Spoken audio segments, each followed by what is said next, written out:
gudoomiyaha gobolka Sanaag oo sii wata socdaalkiisa oo kurkalka xaaladda horumarineed ee degmooyinka galbeedka gobolka Sanaag oo ay weheliyaan taliyaha booliska gobolka Sanaag isduuyaasha biyaha caafimaadka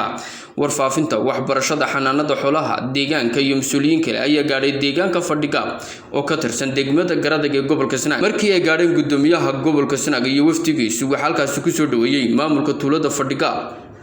عقال وحجرد وورين مامل كدقمة جرد يجوليبا مامل كدقمة علفين عقال وحجرد هوين هالكاسي كهاد لي وحي يسود وين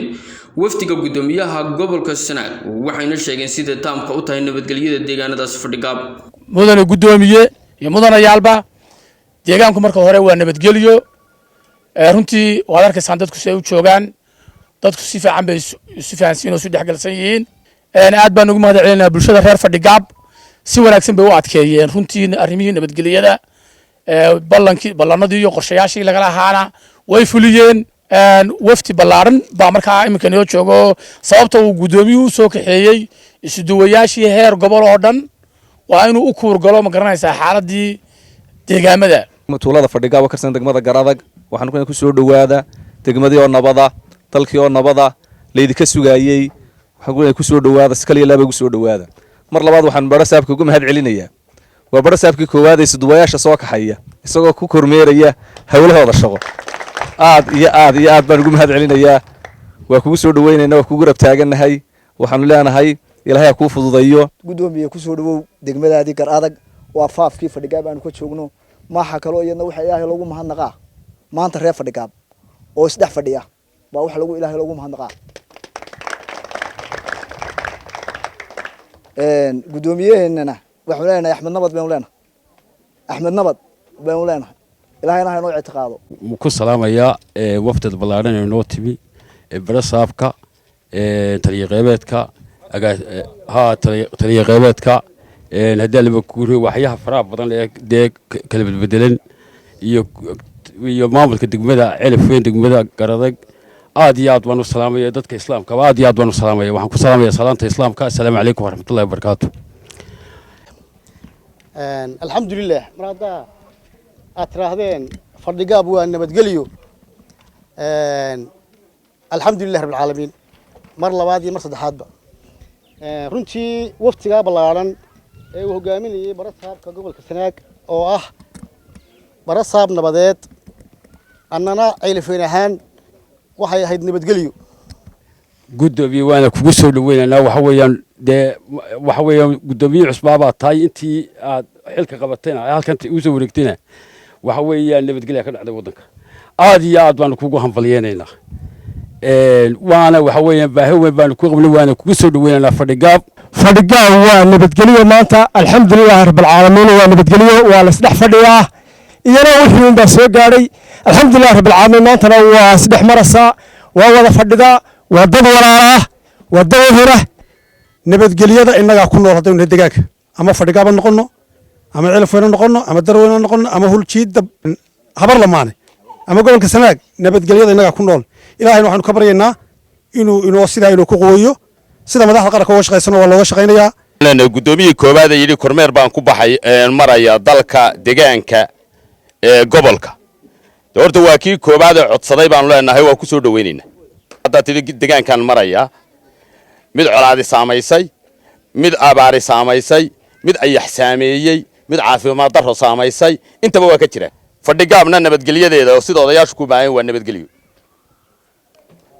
ilaahay baa siiyo ilaahay baan ugu mahad celinaynaa nabadgelyadu waa aragtaan oo waa wanaagsan tahay alxamdulillaah rabbil caalamiin bal kulli maanta baan aragnay gudoomiye u soo baxay jiidihii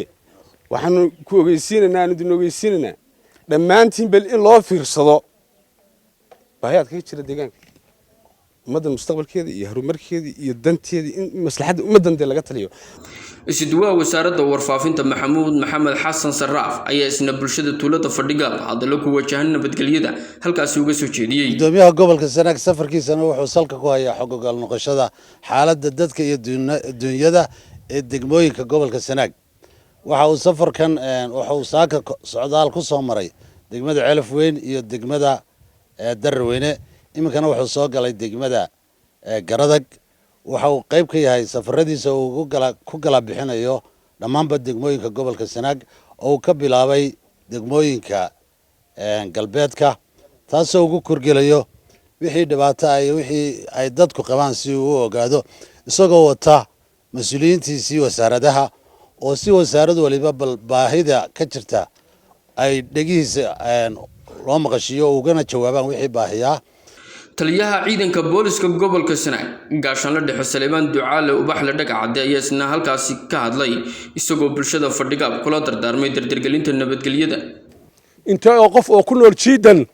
ayaa dhibaatadii halka ka dhacay saamaysa dambigu haddii la qabto qofku galo la qabtana halkaas ugu joogsadaa hadaa habartay iyo ashuwaadun ku hadlaysaana bulshada halka ku joogta way baabada waxa weeye reer fadhigaabo waxaanu jecelnahay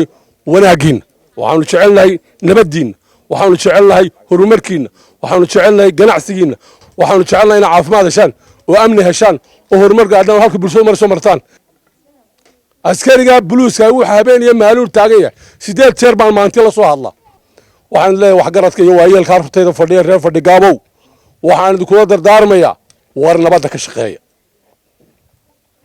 war ummadda raasamaalka haysataan waxa weeye waa jiilkaa soo koraya wey